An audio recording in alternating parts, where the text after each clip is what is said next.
for the bumper-to-bumper award-winning NFL prediction segment on The Fan. Brought to you by Continental Diamond. Now, to help you break down this week's games, here's your favorite NFL wonk, Dan Barreiro. Are you cranky? No, Dan, I'm in a very good mood. I apologize for the delay. I thought it might make you cranky. Sean Salisbury usually joins us on Thursday. He joined today, and I thought, no, you can be. I'm not going to lie. You can be kind of high maintenance. In fact, no. If I had to rank our regular guests, you have to be top 5 high maintenance. Well, that's not very nice. Well, it's just accurate, isn't it? I'm. Look, Dan. There's times when I think you actively try to irritate me. You do? I think so. Mm. And if you don't, you're not trying to do. That's not very kind. That's not very kind. No, I just saying you're actively trying to do that, and I understand it's for showbiz. Oh, you know what I mean? This is about showbiz. That's what this is. So anyway, I'm pretty excited. This is our last one we're going to do this year, and because we do not have a signed agreement for next year, this might be the last one ever for the prediction segment. That sounds pretty dramatic right there. That's. Well, you never know, Dan. Yeah. Where your radio station works, who knows, man? Well, are you sure we want you back next year? No. Okay. Just don't take anything for granted there. It sounds kind of presumptuous. I'm not taking anything for granted, Dan. That's what I'm saying. This might be the last one ever. Are you a big Bad Bunny guy? Bat Bunny? Bad Bunny, I think he's called. Yeah, Bad Bunny. I think it's Bat Bunny. Oh, it's Bat Bunny? Is that true? He's a superhero guy. Oh. Bat Bunny. Oh, okay. Yeah, I have to admit, Dan, I don't think I've ever even heard a Bat Bunny song. Is that right? I don't think I have. I mean... You think maybe you should get out more? He does songs in Spanish, right? Correct. He sings Spanish songs? That's correct. Yeah. I think the last Spanish song that I listened to was in 8th grade Spanish class, and it was a Feliz Cumpleaños song. Although... You sure it wasn't Feliz Navidad? I listened to that, but that's in English for the most part. Oh, that's true. That's a good point. You're right about that. Yeah.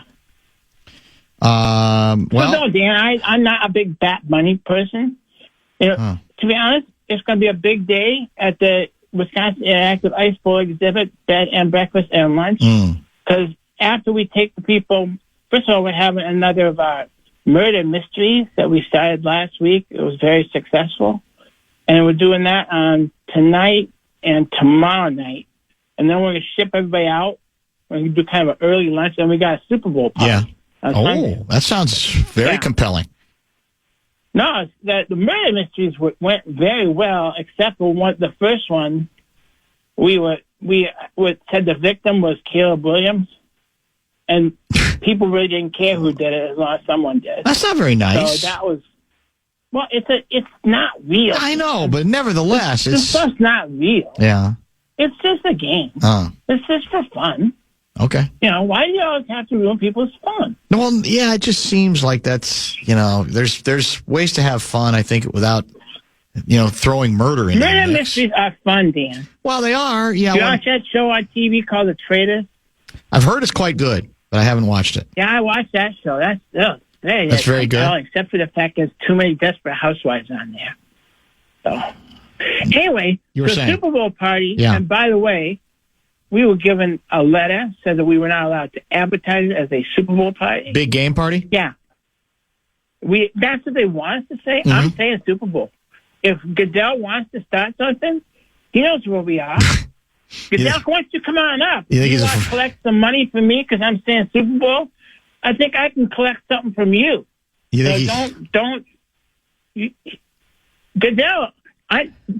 does not want any part of me, Dan. You think he's afraid of you? I should be. Yeah. You have that. You have that way about you. There's no question. There's very few people. Intimidating, Dan, because I'm a supervisor. Yeah. There's no doubt. And an owner, and a number of other things as well. We only have one game today, so before we get to that, a number of texters are kind of demanding because they like how you weigh in on various subjects that might not necessarily be directly related to football from time to time. They seem to think I am deep. Yeah, that you got a certain sensibility about you that they relate to, and they're curious. Like, well, it's under that classification of what would Carl think or what would Gerby say. And I understand that. Are you familiar with the first official controversy of the Milan Cortina Winter Olympics? No, what is it about? The steroids or something like that? Well, close, but not exactly that. Apparently, there is an investigation into the possibility that male skiers could be injecting themselves with hyaluronic acid in their penises to gain... Isn't that stuff like a women's shampoo? Yes. I see that on TV where Eva Longorians get having some hyaluronic acid. Exactly. And in this case, it is allegedly injected into the penis to gain an athletic advantage in, for example, ski jumping. Your thoughts? First of all, Dan, why are you always focused on this area? Yeah, focused on it. I'm covering... You're always asking questions about sex. We follow the story. Well, this has nothing to do with sex. In this case, yeah, but you can look up all kinds of stories online, and you shouldn't from work, okay? You know what I mean? CBSSports.com. You don't have to do that stuff, okay? They do what? They put a shot there? Yeah, they do. In order to improve, I guess, they believe there's how do I explain it? An advantage in terms of, dare I say it, the lift that the would-be ski jumper might get. And again, in ski jumping, that's part of the deal is lift and, distance. Your crotch is bigger? That's what? Every extra... What the hell kind of... I'm just saying. Here's the quote. You got to stop reading those sites. No, here's the quote. No, this is CBSSports.com. Here's the quote. No, this is not this, Dan. This is just my advice to you, Dan. You're not young anymore. You don't need to be doing that stuff, okay? I would stay away from those kind of sites. Right. You know what I mean? Look. Just don't do it, Dan. Just say, I'm not going to read sticky sites today. If your suit has a... I don't even understand how that works. I'm not sure I do either. There. Is it like... Somehow... Don't they wear like one of those stretchy costumes when you go ski jumping? Yeah, but supposedly... Wouldn't there evidence be fairly... the aerodynamic advantage is... Was it some sort of rudder? The suit size would be larger than normal. And at that point, then apparently that's considered advantageous to get greater distance and lift. I don't begin to understand it. Well, because I guess of what it does, presumably, to the suit. The suit becomes bigger. Are you sure this is just not some guy's attempt to kind of, score points? You know what I mean? It's the talk of the Olympics right now. Just saying. It's already being called... The talk of what Olympics? The Sticky Olympics? It's already being called Penisgate. By you it is. By newspapers and by... You probably jumped right on that one. No, I'm just saying. I was looking for a little leadership from you on this. You can make up T-shirts or something, Dan? This is a common filler used in cosmetic surgery. So the idea is size... It's like it's permanent? No, well, I don't know. Although, there's a professor who says it could make things bigger, but you would need to inject a lot of this acid for it to be effective. It's temporary in effect. Oh, it sounds painful. Needs a top. It's painful to me. And it needs a top up every 6 to 12 months, depending on absorption and migration of the particles. Yeah, I'm just saying. And I suppose you can just go, is that covered by health insurance? It's a great question. I'll have to check on that. I don't think it's covered by the kind of health insurance we get in Wisconsin. No, I don't think it would be. That's so sicky, Dan. That's so sicky. I just think it's kind of interesting. By the way, Mm-hmm. we're going to have, as part of the murder mystery, we have a mystery. It's called What's in the Risotto? Oh, really? Does that mean there's a chance a few things shouldn't be, and that way you're covering your rear end and saying, well, no, that's part of the deal. That's part of the game? No, we have a special kind of sausage that's going to be in the risotto. I see. Mystery sausage. Yeah, mystery sausage. Now, Dan, I probably shouldn't even tell you stuff like this because you're going to take it to a sticky place. No, not me. I'm being as clinical and scientific as I possibly can. I don't think I'm being childish about this. I don't think I'm being sophomoric. Do your employers scour your internet history? Hopefully not. If your suit has a 5% bigger surface area, you fly further. So there it is. I mean, that explains it. That's all. Yes, that's it. 5%. So let's say you're 6 feet tall. Mm-hmm. What's 5%? I have no idea, but I don't know. It sounds like it's probably like a half a foot. And that might be the difference between how much stuff are you using. That could be the difference between a gold medal and maybe a bronze, for all I know, or maybe not even medaling. Dan, I don't think I want a medal that bad. Now that's a good question there. What are you willing to sacrifice? Because there are side effects, apparently, it says. Oh, okay, well, yeah, I couldn't imagine what those might be. This whole topic is. This might be my last time ever, Dan. You're talking about shooting something. This is sick. Poorly injected technique or incorrect dose would cause any or all of the following: penile pain. Poorly injected? Yes. Penile pain. Didn't hit the right spot. Disfigurement. What the hell kind? Deformity, infection. I feel like I'm on the morning show. Inflammation, sensory change. All those things. And worst case scenario, infection can spread to cause gangrene and loss of the organ. You think that's worth it? For a medal? No. For a medal, yes. For a medal. No, 100% no. Yeah, that's a no. I'm with you on that. It's always ski jumping. But you see... For God's sake, it's going down a hill and going off a jump and always killing yourself. Don't you remember Eddie the Eagle? Don't you remember Eddie the Eagle, the infamous ski jumper? Known for being awful back in the day in the Olympics? Yeah, Eddie the Eagle.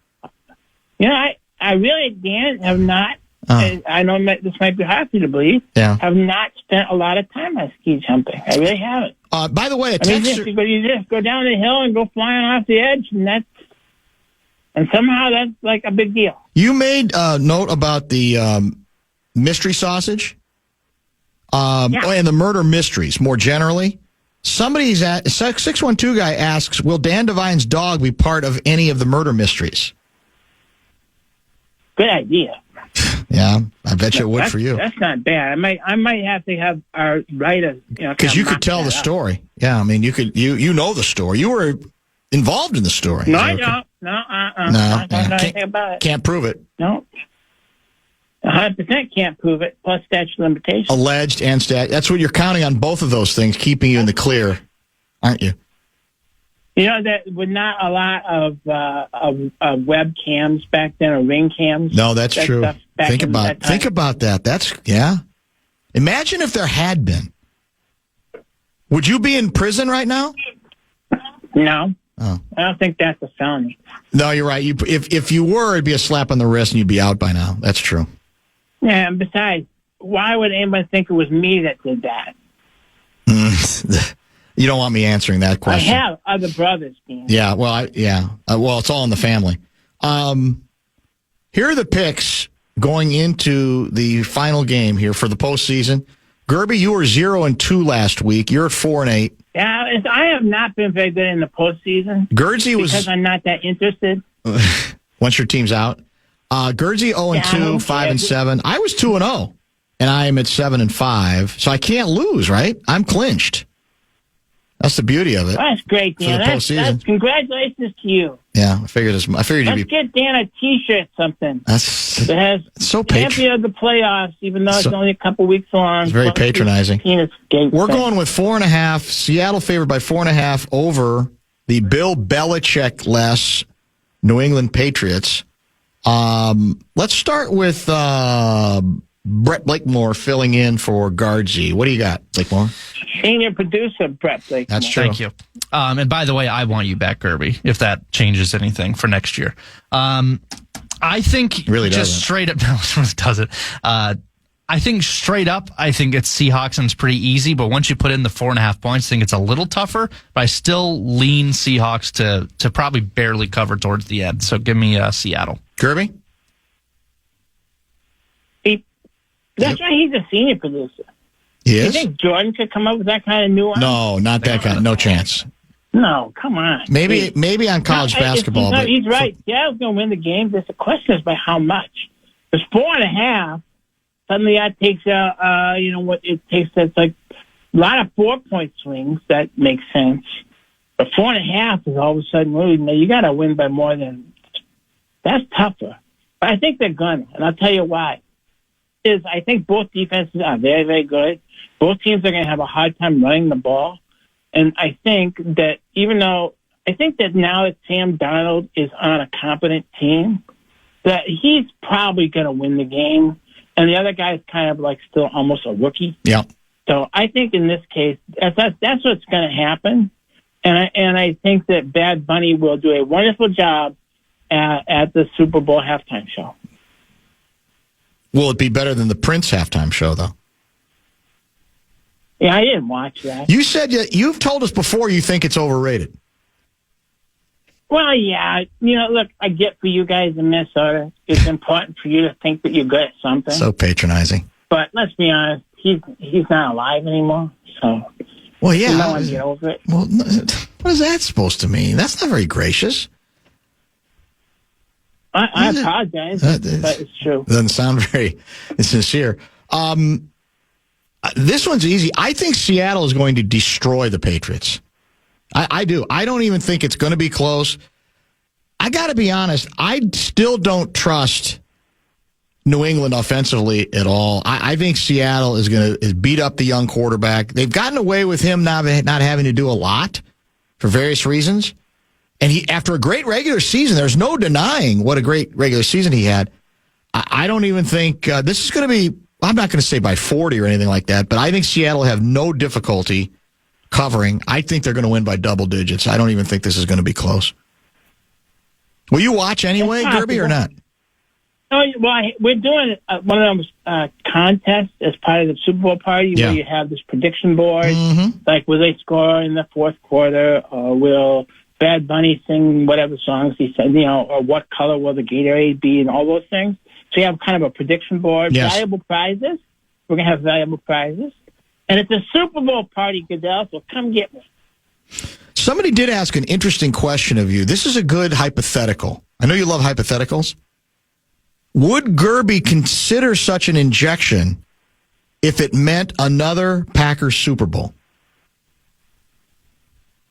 Dan? What? It's a hypothetical. We're trying to get a handle on you. I would probably be a pretty good ski jumper without it.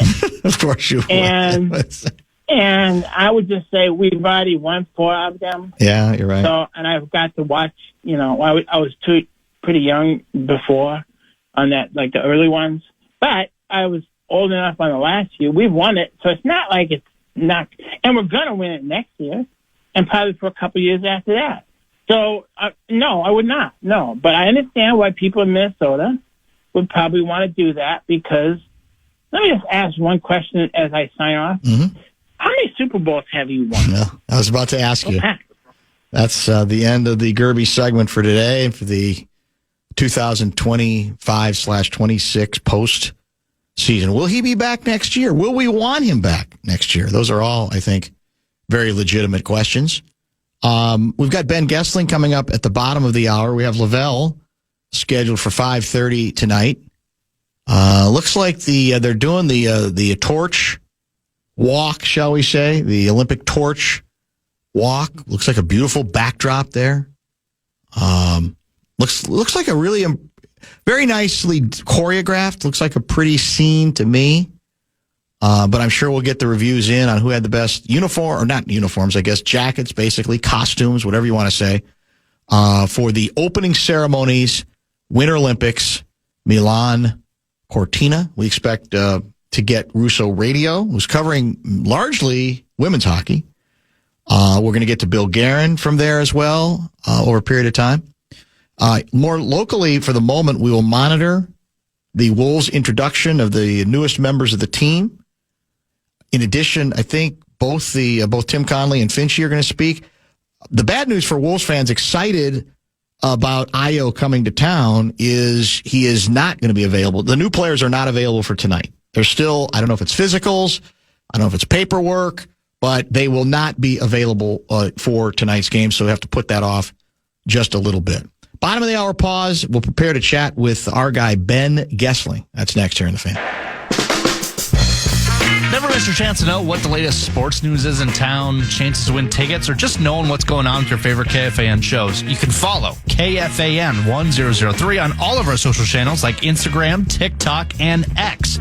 Stay connected and follow the sports leader, The Fan.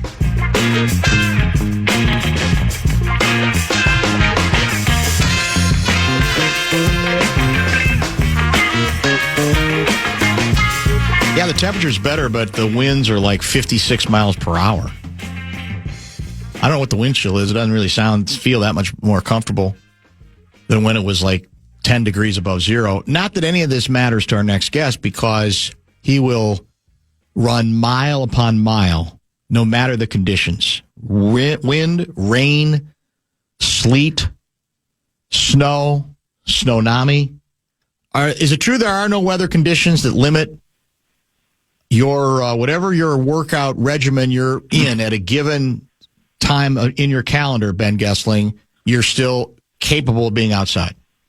Yeah, I'm capable of going out and just about anything. It's a question of what you're trying to get done on a particular day, of whether it's going to be worth being out in the wind or not. So some days it's like, okay, if I want to get something a little faster in, I probably won't go out in that weather and looking at ice and all that kind of stuff on the roads. And you're trying to figure out all of those things. How's the footing going to be? But yeah, otherwise, you throw on the gear, you put on the yak tracks to give yourself traction, and it works out fine. Kevin Seifert, I want to read a comment from something I think a story he filed yesterday, to the question, does this change, as in the Adolfo-Mensah dismissal and the Brzezinski ascension, at least for now, does this change the Vikings' plans for QB J. McCarthy? To which he replied, the best way to put this, based on what sources have said, is that all bets are off. The general manager who drafted McCarthy number 10 in 2024 has been fired, and the coach who was in full agreement with that decision is now under considerably more scrutiny. Do you agree with that analysis, that assessment? Yeah, I do. I think the question of whether J.J. McCarthy's spot was secure for next year, starting spot, I should say, was up in the air even before Kwesi Adolfo-Mensah got fired. I think when they came out of the season, they had gotten to the point of this has to be more of an open situation, open competition. We'll see where this goes in terms of who else they bring in. But I think they've been considering this for the better part of the start of the offseason, and probably, through the end of the season, when you come to the realization that this needs to not go quite this way again. Because I know there's a lot of questions in the organization of what does it mean to go into 2026 and how competitive can you be? I mean, it's possible J.J. McCarthy makes the jump. I think there's hope that he will, but I don't think that anybody is going to go into the season just completely banking on that, because I know there's a lot of people with a lot riding on it. You've got a lot of veterans in that locker room that want to win, want to be competitive. I mean, you've heard Justin Jefferson say it out at the Super Bowl this week. I think a lot of the things he said out there were things he said through the course of the season too, but you have people that want to win and want to win now, and it's hard to just do the development thing. I think that was the hope at the beginning of this year, is that you could kind of bring him along faster than it looked like they did And I don't know that it's the same situation next year. It's kind of one of those, okay, we tried this for a year, and if you go into the next year assuming, well, a second year it's just going to be better. I just don't think anybody's going to go about it that way. So I think for the interests of a lot of people in that building, including Kevin O'Connell, who needs to get to the playoffs and win a playoff game here, I think there's going to be a lot more of an open situation, which could take any number of different paths. But no, I think the idea that J.J. McCarthy's got that job secured at this point is not the case. We had Sean Salisbury on at 3:30. He usually joins us on Thursday, but had some scheduling issues. And I asked him about the Kwesi dismissal. He granted that this is from afar. But he was pretty tough on him, and I think a lot of what he was doing was reading a lot that has been written on it. And there are a couple texters, including Chris, who's I think got very incensed. For example, he wrote, "No one would give a bleep that he took 2 weeks off." I guess they're talking about the period after a birth of a kid.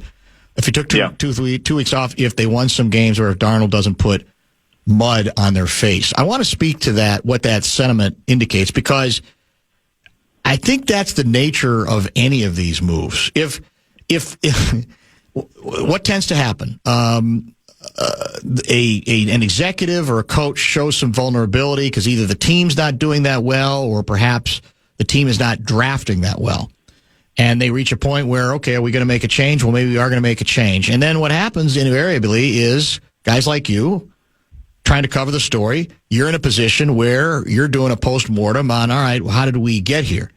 And I think you'll probably agree that if the Vikings had a series of good to very good drafts, even if his work ethic or his approach or his time off was exactly the same, none of it would come up. But it's Lindbergh baby material to me to be surprised that ancillary issues are going to come up when things don't go well. That's the nature of this business. I think pretty much any business, is it not?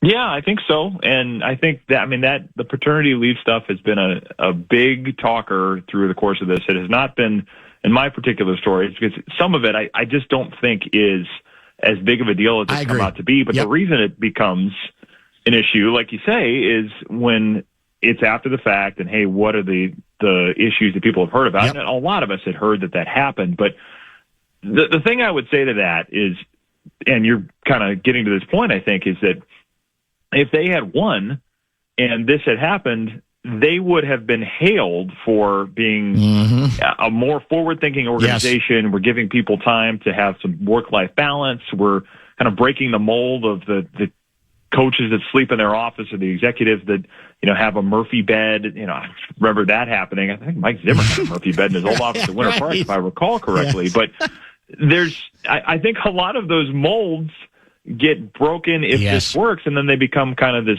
precedent-setting organization in a different way. So I think the thing I would say to the whole paternity leave issue is, that happened in 23, and if it was a big enough issue for it to lead to somebody getting fired, there is no chance that they bring him back in 24 when they're heading into a draft where they're going to take a quarterback in the first round. If that was something that was going to lead to a firing, I think it would have happened sooner. And some of it, obviously, I don't think anybody's insinuating that was the reason. No. It's one of those details. It becomes a sexy detail, right? And it goes to the top of the list. It doesn't mean it was at the top of the list. And I think people get confused by that. I think you've written, I think several of you have written, and again, whether this is fair or not, whether this is too easy after the fact, we can have that debate. But it seems certain that within that building, leaving aside 2 weeks off, there was a level of detachment sometimes that got in the way in the minds of some of the other people in the building, correct? And so however it manifests itself, it really isn't just that. That's just, like I said, the sexy headline talking point. Right. But it's more generally, I think, that feeling of maybe, he's a little too removed in some ways, and maybe that's contributing to a feeling that, we're not communicating the way that we should. And even that stuff, I would argue, probably wouldn't be that big of a deal to people if the results were better. But isn't it a more general feeling about that, about maybe being a little bit sometimes too removed? Yeah, that is true. And I was looking back through old notes from conversations I'd had throughout his tenure this week, and that has come up. And, this idea of being more connected to the rest of the staff, being more connected to the entire organization was certainly something that had been discussed, probably a year or two into the job. So, yeah, and I think some of those things evolve and some of those things change over time. But, yeah, when you have a guy that was coming from a background that was not traditional, and you have a lot of scouts who look at this probably with a bit of a raised eyebrow, you have a hurdle to clear there. And he was fairly honest about that, saying that, when I'm coming into this job and people look at me as not a quote-unquote football guy, I do need to build that bridge. And I think he was cognizant of the need to change that. And did he get there with everybody? I don't think he did. So, yeah, I think that was certainly part of the story of what happened here. And it was going to be one of those things that, given what they were trying to correct for, I suppose, where he's coming in and he's new and he's kind of an unusual candidate, it was going to be something that probably required maybe a little more attention than it got. But yes, I think that certainly, as you're hashing out what happened, that's certainly part of the story. Oh, and by the way, and I guess I didn't hear it the same way, but a couple of people texted said that Sean also said something about that he hadn't shown up at the Senior Bowl. I think he was at the Senior Bowl this year for sure, right? And I don't know if he was referring, has there ever been any writing that he wasn't at another Senior Bowl? I want to correct the record on that particular issue, if indeed that's what he said. I did not catch that part of the conversation I had with him very closely, but that's what a couple people have indicated. Yeah, I mean, he was certainly at the Senior Bowl this year, I believe has gone in previous years. I can't tell you his attendance record at every year of it. I haven't been at a Senior Bowl in quite a long time. It's probably been 10 years since I've been at the Senior Bowl, as I think about it. But, yeah, I mean, I think awfully detached and removed. This year he was down there. Yeah, well, that's what they say about you, detached and removed. See, same thing. It's unbelievable. The Star Tribune's travel budgets sometimes are the things that prohibit things. That might have something to do with whether I am detached or not. I think because you're always you're trying to pick through the off-season events, and I think for teams too, that one is always, if you play late into the playoffs, that changes some of the things. Yeah, not that's been the case for the Vikings, but a couple of the playoff years, you're still trying to sort out some of the stuff from the season. All right, we got a lot more ground to cover. Let's get a quick pause in now. We went a little bit long with Gerby because sometimes it's just hard to stop him. We got more with Ben Goessling, Star Tribune, and StarTribune.com, and weekly contributor to this show. Thanks to our good friends at Standard Heating and Air Conditioning. We'll continue with Ben next.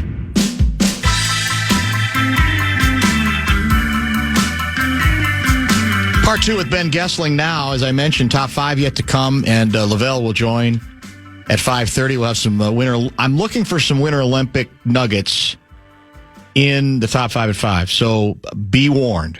I'm looking for, because I know there's already been some competition, and then the opening ceremonies, I think, are just wrapping up.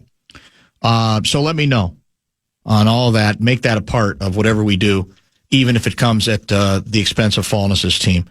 Part two with Ben Goessling, joining us via the Connecticut Water Systems Hotline. I want to interject one last point from the first part of our conversation, and we covered, I think, a decent amount of this last week.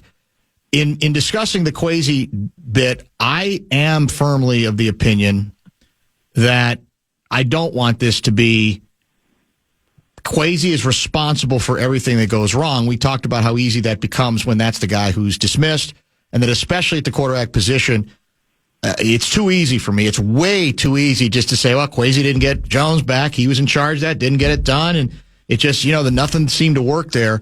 Because I firmly believe that's very much a shared responsibility. So I don't, because I think a couple of the texters are getting a little bit of the wrong idea here. I think there's, to me, and I think you agree with this, Ben, the top of the list is just results, and the results on the draft. Yeah. And it's hard to get past that no matter what style he used, whether it was a Rick Spielman style or a Kwesi Adofo-Mensah style, right? So that's at the top of the list. But on the quarterback thing, I'm sorry, I'm not in the group that believes we're going to look back on this and say Kwesi blew this, end of story. I just don't buy it. Yeah, I don't either. I mean, they were certainly in concert on that pick, and Kevin O'Connell obviously was driving a lot of that process to get to that point. And when they were on the clock, they had the choice between McCarthy and Bo Nix, and they very clearly wanted J.J. McCarthy there. I mean, the question of could you move up and trade for Drake May is going to go on forever, especially when he's in the Super Bowl on Sunday. But the Patriots held very firm on that pick and the idea that they could get up and make that deal. I mean, they certainly tried. And I think that's really all you can do, because if that team wasn't going to move, there's no way to get him. So I think the responsibility on the pick certainly has to be shared. And I think that's probably how everybody in that building is looking at it too, that you have to look at everything in terms of what you saw in McCarthy, how you develop him. And we may be a ways yet from being able to render the final verdict on him. We'll see. But as you look at it at the moment where they're kind of opening things back up this offseason, you do have to then go back and say, well, what did we do in this process that led us to the point where 2 years after taking him, we're thinking about this again? So that's going to be something that a lot of people have to look at pretty closely. Hey, one last history lesson from you, if you can help us. And I think I asked Seifert this early in the week. I don't believe I asked you this, because a couple of people had emailed me this particular question. Has it ever been established in your mind or in what you've reported on where Kwesi was? Because, I mean, basically, the Vikings were looking at KOC and they were looking at Harbaugh, right? Harbaugh had that whirlwind trip where he blew through out of nowhere, and we're going, wait a minute, what's going on here? Maybe he's going to get the job, and then he leaves, and there's some people who thought in the building he was weird, and other people were excited. So do we have any working knowledge on Kwesi's view, because it clearly was not just his hire, I don't believe, on between those two individuals, would-be coaches, Harbaugh or KOC?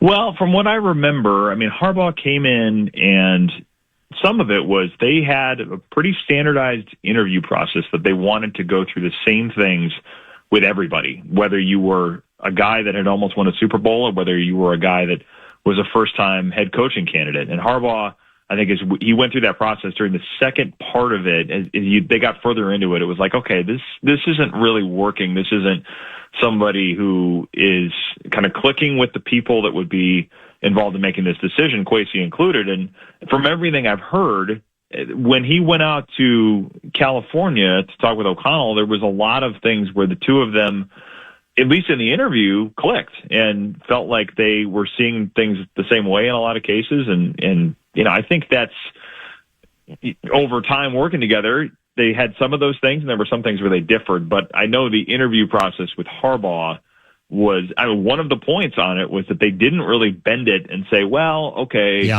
we're gonna take a different process with you given your history. It was, they wanted to see everybody go through the same process, and I don't think he came out of that having done terribly well. So, I think as they went through it, from what I know of the reactions in those two interviews, I don't think he was putting his thumb on the scale for Harbaugh. I think it was very much we'll give him a chance like we'll give everybody else, but I don't think there was anything where he was trying to steer them towards Harbaugh away from O'Connell. I think it was just that when he went through it, the results for them were clear enough to say, this is not going to be the fit. We're going to go with O'Connell. All right. Who else have I feel like we've made a couple other hires that I don't completely understand. Are we getting any, who's running what in the front office right now, and who have we added to the list in this interim period, right, where we assume we're not going to make a final, we said we're not going to make a final call on a permanent general manager till after the draft. Yeah, Rob Brzezinski is running things in the front office at the moment, and they made an addition yesterday, hiring the former Seahawks salary cap official that had been retired from a couple of years ago to come in and do a lot of that work to help Rob Brzezinski with it, because he's going to, I think, be involved in some of those things. But when you're running the front office effectively, you're kind of the de facto GM. You have more responsibilities than just running the cap stuff. So that's a temporary thing. It's basically a consulting gig through the draft, and I don't think that'll be something permanent. I got the question of, does this mean that Brzezinski's a front runner for the job? I don't think anybody's looking at it that way. It's, let's get this to the point where we can get through a busy off season with enough people to do the work that we need. And so that's where they're at in the front office. And then Frank Smith coming in on the offensive staff, I think, is probably one of the bigger hires there. They promote Keith Carter to the offensive line coach, but Frank Smith is somebody that has a lot of offensive line experience, had been the Dolphins offensive coordinator and had a lot to do with some of the run game stuff that for the first part of their tenure with Mike McDaniel down there, that Dolphins run game was kind of the talk of the league, given how many different designs, different schemes they had to get a lot of guys with top end speed loose down the field. So I think he's going to be involved in a lot of those things. And then defensively, Gerald Alexander, the defensive backs coach, has worked with Brian Flores quite a bit in the past. And then Ryan Nielsen, the defensive line coach, who's got an additional run game coordinator title on defense as well. He is going to be in charge of that defensive line. He's a guy that they actually had talked to a couple of years ago for the DC job when they hired Brian Flores. So that's where we stand at the moment, and they'll have to hire a tight ends coach with Brian Angelico becoming the Steelers offensive coordinator. So there's going to be a few other things. There'll be assistant position coach jobs that still get filled, and you'll see the staff get rounded out a little bit more here. But that's I think that's the tally of everything that's happened at the moment, unless I'm forgetting something. But yeah, it's a evolving process here, and probably will continue to be some of those things ticking through the news feed here in the next couple of weeks. Yeah, that's a good synopsis. That's actually perfect. Let me get to a text that has... Oh, I know I was going to ask you. When is the next time KOC is going to surface publicly? I would expect it'll be at the Combine, which is in a couple of weeks here. Okay. We may talk to him, may hear from him before then. I think it's probably likely that he'll show up. I think the next time will probably be at the Combine. I know he's planning to talk with the beat writers that are going to be down there, myself and a number of others from the Star Tribune included in that. So I would think that's probably the next time we'll hear from him. It's possible that changes, but I think that would be where I'd expect it will be. One last text. This comes from Angie out of Rochester. The elementary school library I work in has a Minnesota Timberwolves book written by Ben, published in 2012. I would love to hear the story behind it.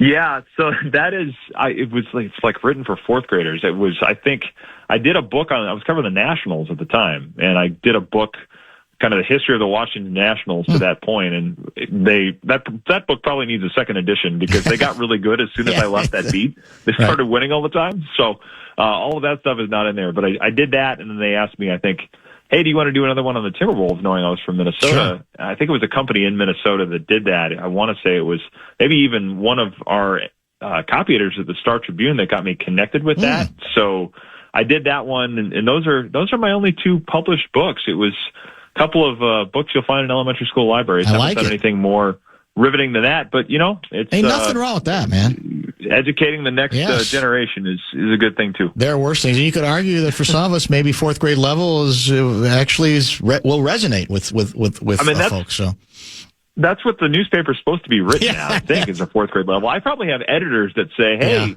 maybe you should try that and use a few less 10-cent words." There you go. Any of them are listening right now, they're probably nodding their heads. No doubt. Who do you have winning Sunday? I have the Seahawks winning. I think the Patriots will have a chance to test that defense, especially if they can push the ball downfield. I think that's going to be a lot of what to watch for. But I think that defense, as well as it's played, is going to make things difficult for Drake May. I think trying to get into, if that game turns into a shootout, if the Seahawks put it in a position where the Patriots have to chase points, I don't think it's the kind of game the Patriots want to be able to play, because I think that Seahawks offense, especially with Jackson Smith and Jigba, is pretty prolific. So I think they win it. I think it's relatively close. I think when I was talking about this on our podcast this week, I think the spread, I believe, is 4.5. I picked Seahawks to win, Patriots to cover. But I think what I said on there was they get to the 1 yard line at the end, and rather than throwing from the 1 yard line this time, they hand it to Kenneth Walker. He goes in for the go ahead touchdown, and nobody tries to get too clever on the goal line this time. I appreciate it. Have a wonderful weekend. We'll chat next week. Thanks, Ben. All right. Enjoy the Super Bowl, Dan. Thanks, man. Ben Goessling, brought to you by Standard Heating and Air Conditioning. Lavelle, another Friday regular, is scheduled for his usual time at about 5:30, and maybe an underwear anecdote or two. He's always good for one of those. Top five, though, what's next? We'll preview a Wolves game. We'll talk Olympics, and I might have to pen an apology to Kevin Fallness.